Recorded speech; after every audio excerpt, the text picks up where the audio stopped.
பாலவ கரணம் பத்தின ஒரு சின்ன பார்வை இது. வேத ஜோதிடத்துல மொத்தம் 11 கரணங்கள் இருக்கு. அதுல ஒண்ணுதான் இந்த பாலவ கரணம். இதோட அதிபதி யாருன்னு பாத்தீங்கன்னா ராகு. ஆனா இங்க ராகுவால என்னென்ன நல்ல விஷயங்கள் நடக்கும்னு நாம இப்ப பார்க்கலாம். முதல்ல சில முக்கியமான விஷயங்களை பாத்திரலாம். பாலவ கரணம் ஒரு சுபமான கரணம், சரிங்களா? இதோட அதிபதி ராகுதானாலும் இங்க அவர் ஒரு சுப ராகு, அதாவது நல்லது மட்டுமே செய்வார். இதே ராகு நாகவம் கரணத்துல விஷராகுவா மாறிடுவார். சோ இந்த வித்தியாசம் ரொம்ப முக்கியம். அப்புறம் இந்த கரணத்தோட சின்னம் என்ன தெரியுமா? சிறுத்தை. ரெண்டாவதா, நீங்க ஒருவேளை பாலவ கரணத்துல பிறந்திருந்தீங்கன்னா உங்க குணம் எப்படி இருக்குன்னு பார்க்கலாமா? பொதுவா நீங்க ரொம்ப அழகா, அறிவா, செல்வந்தராயிருப்பீங்க. சிறுத்தை மாதிரி உங்களுக்கு சுதந்திரம்னா ரொம்ப பிடிக்கும்.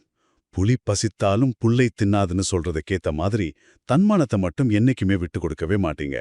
கடைசியா உங்களோட ஒரு ஸ்பெஷல் குணம், அதுதான் பதுங்கி பாழறது. அதாவது யாராச்சும் உங்களுக்கு கெட்டது செஞ்சா உடனே சண்டை போட மாட்டீங்க. ஆனா கரெக்டான டைம் வரும்போது சிறுத்தை மாதிரி பாஞ்சி பதிலடி கொடுப்பீங்க.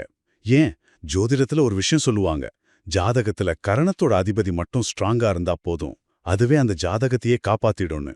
மொத்தத்துல பாலவ கரணத்துல பிறந்தவங்க சிறுத்தைய போல சுதந்திரமா, தன்மானத்தோட சரியான நேரத்துல செயல்படுற திறமை கொண்டவங்களா இருப்பாங்க.